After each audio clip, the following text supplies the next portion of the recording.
People say that everyone you encounter in life has something valuable to teach you. Although I've never met this individual, I have gained something meaningful from his story. Ramesh Gandhi was sweeping off the sidewalks of downtown Dubai. During his cleaning duty, he began making a heart out of dried leaves and sticks he had swept.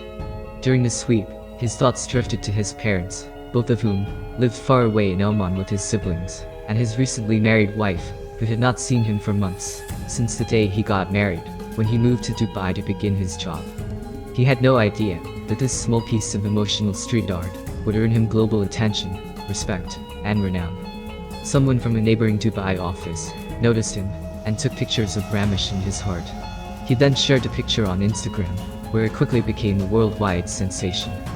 Ramesh revealed why he built the heart in a later interview, and how he was startled by those who assumed him for unhappy, when he actually had a lot to be grateful for. When I drew the heart, I was wondering of my wife. I miss her tremendously, but I know she knows how much I adore her, and how often I think about her. I'm shocked that folks who have seen the pictures believe I'm depressed, which is why I drew the heart. I consider myself quite fortunate. I have a satisfying career, and I look forward to going to work every day. I am in excellent health. I am married, and have a little family. I'm grateful for a number of things.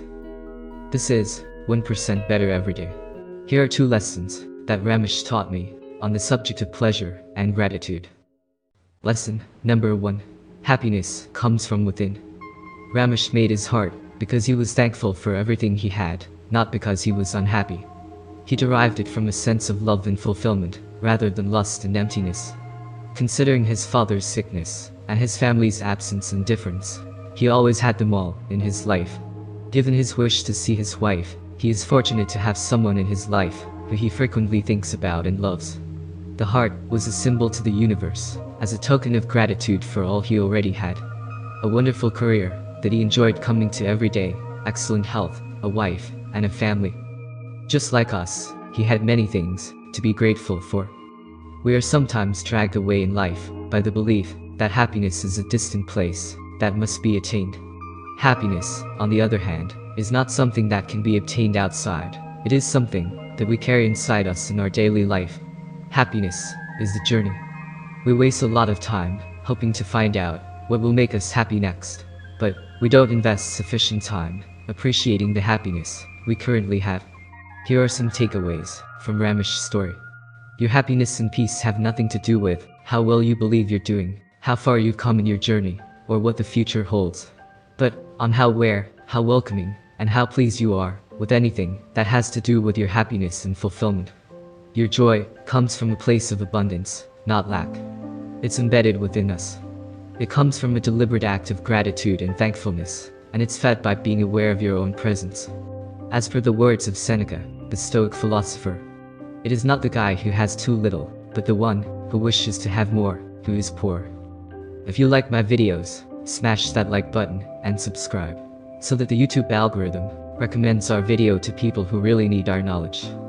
Lesson number 2. Find peace and surrender, and be grateful for all that you have. Eckhart Tolle writes in his book, The Power of Now. Surrender is the simple, but deep inside of allowing the flow of life, instead of resisting it.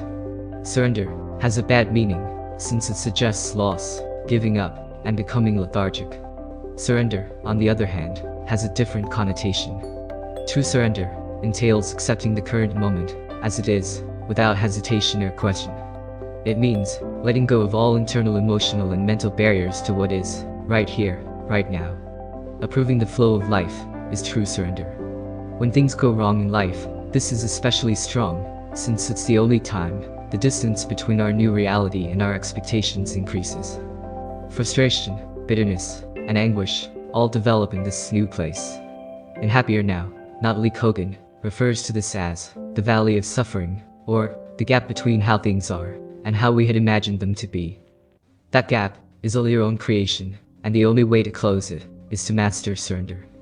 Surrender does not mean that you should accept your circumstance silently and do nothing about it. No, it means you should just accept where you are right now, and then deliberately work to bring the improvements you are after. Ramesh symbolizes the concept of surrender, accepting where you are while working toward your goals. On the day the image was taken, I was simply thinking about everyone back home. It's difficult to be away from my family, especially with the pandemic. In August, I'll take a leave of vacation to see my wife and family. So friends, you see in life, happiness is a deep well that lives within you. For me, happiness is associated with a sense of accomplishment. It's not about seeking more, but rather about appreciating more. Rather than continually looking for a new adventure, I need to appreciate the journey I'm on. Rather than continually believing I deserve better, I need to be appreciative for what I have. When it comes to happiness, I'm a lucky fellow. Some may consider me fortunate, yet my wealth is unrelated to money. I have something considerably more valuable. I have a wonderful family. I have great friendships. I can give to others. I live in a terrific community. I have a job that lets me create something new and enjoyable. I can learn new things. And, believe it or not, getting more in any of these areas would not make me happier, rather, appreciating them will. You may understand it after you learn to deliberately yield to the present moment and accept and be grateful for everything that is. So, today, take a minute to be grateful for what you have. Make it a habit to do it every day. Because your thankfulness practice may be as limiting as the huge and blue sky. Enjoy your own heart while you're doing it to express gratitude for whatever you already have in your life. Perhaps it is also your way of thanking, which leads me to another thought. Indeed, the birds don't sing to be happy. Instead, they're happy because they sing. To be happy, you must pay attention to how you feel terrible, and how you feel right, in a growing environment. These are the components of joy. If you want to improve your happiness, focus on one aspect. Say, you want to increase your feeling good factor. Alternatively, eliminate the source of negative feelings. Consider whether the shape of your life feels right to you. Also, seek an area in your life where you may cultivate a growth atmosphere. Making other people happy is one of the finest ways to make oneself happy. On the other hand, being happy yourself is one of the best ways to make other people happy. The first part of this sentence is often overlooked, but the second half is equally essential.